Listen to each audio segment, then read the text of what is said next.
Hello foodies, আসসালামু আলাইকুম। This is ফরা ফ্রম ফরাস হেলদি কুক। আশা করি সবাই ভালো আছেন। আজ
এবার অর্ধেকটা যে তেলটা মশলাগুলো ছিল সেগুলো আমি একটি বাটিতে উঠিয়ে নিলাম পোলাওতে দেওয়ার জন্য।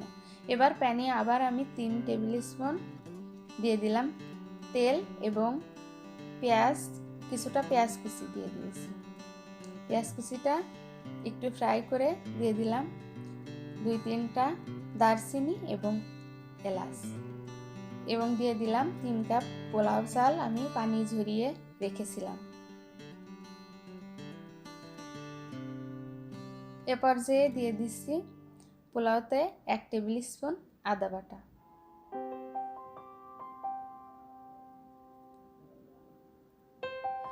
কিছুক্ষণ ভাজতে হবে। দিয়ে দিলাম লবণ আপনারা স্বাদ অনুযায়ী দেবেন।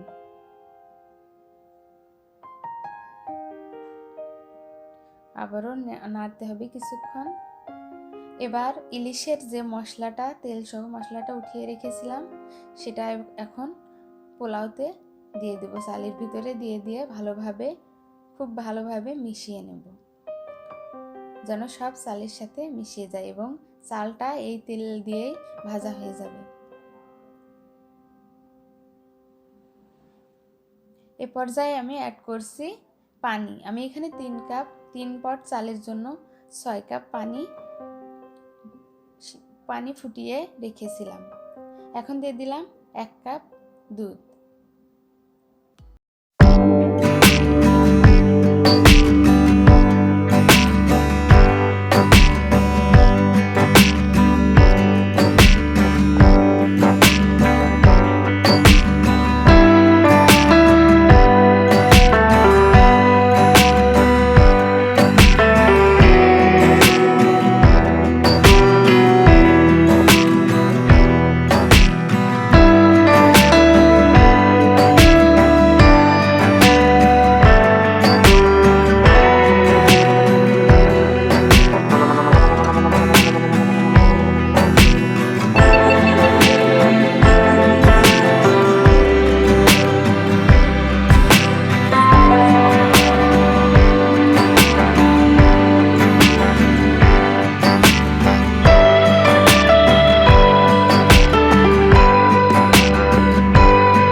থাকবেন। দেশি বিদেশি যে কোনো ধরনের রান্না দেখতে অবশ্যই ফিডব্যাক জানাবেন। সবাই সুস্থ থাকবেন। সবাইকে অনেক অনেক ধন্যবাদ।